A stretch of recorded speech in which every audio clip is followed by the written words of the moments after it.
All right, here we go. I don't normally do videos like this, but I feel like I had no choice. Ashley Grayson is going to get everything she deserves. I'm the co-founder of a independent Black Lives Matter civil rights organization based out of Central Florida.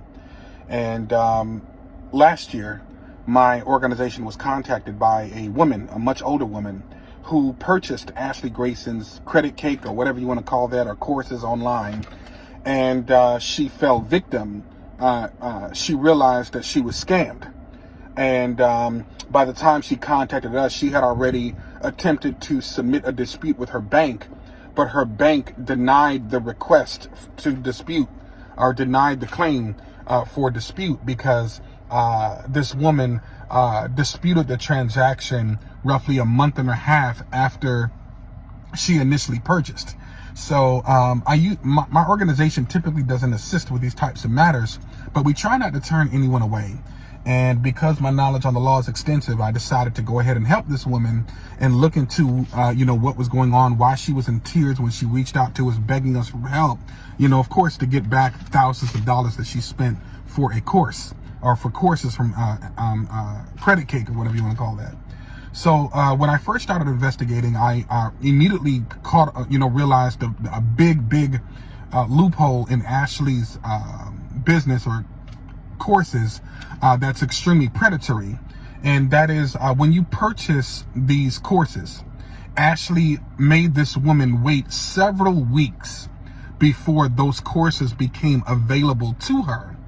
And it's predatory because Ashley, or anybody would know, most business owners would know that when you make a purchase, if you're going to dispute, most banks have strong stipulations where they either strongly urge or they require you to dispute the transaction within the first 30 days from the initial date of purchase.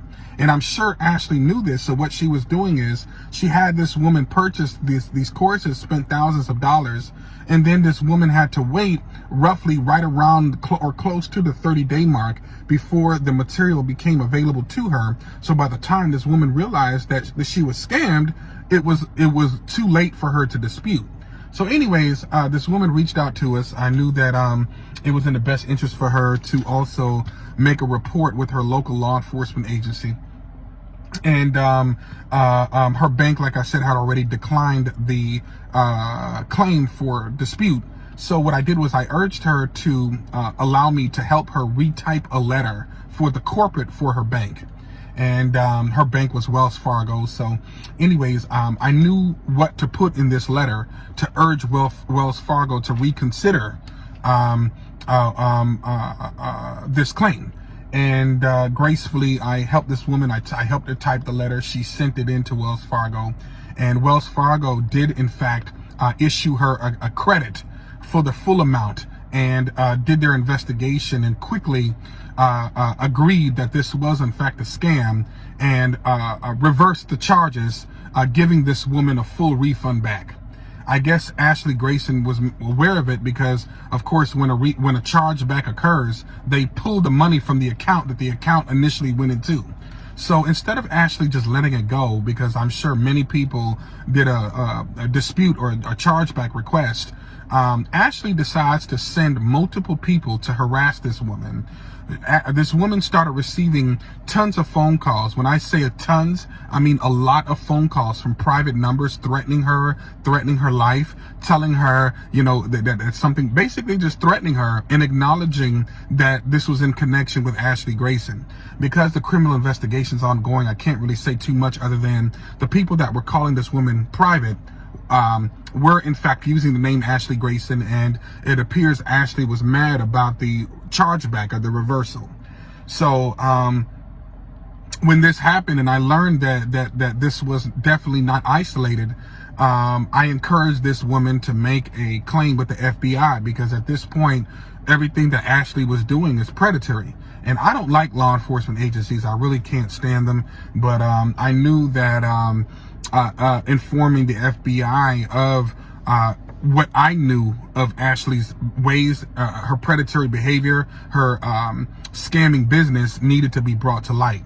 So anyways, the purpose of this video I've watched a lot of posts in this group, and unfortunately many of the things that you all posted is true.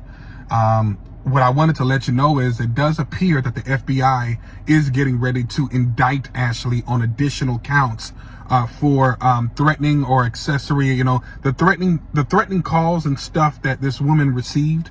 Ashley's getting ready to face additional criminal charges over it, in addition to allegedly 3 other accomplices that were close to Ashley that Ashley used to make these phone calls. We received word that the FBI is actually going to charge all of them in connection with the harassing, threatening voicemails and phone calls that this woman received. So just wanted to give you all some more tea. It's supposed to happen within 48 hours.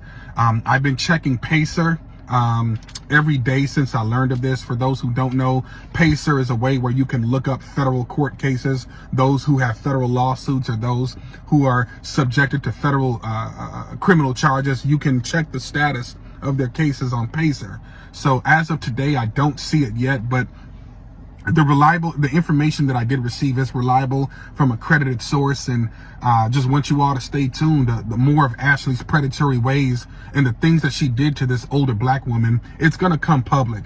Right now, this woman is actually in fear for her life. So this woman was so scared that she sold her house. She's moving to another location and making sure that her address is unpublished, and she had to change her phone numbers, because she was receiving so many threatening calls, like repeated harassing calls. So that's the only reason why I didn't bring out this woman yet, but at some point I will. But I just wanted to make you all aware to stay tuned. It's coming.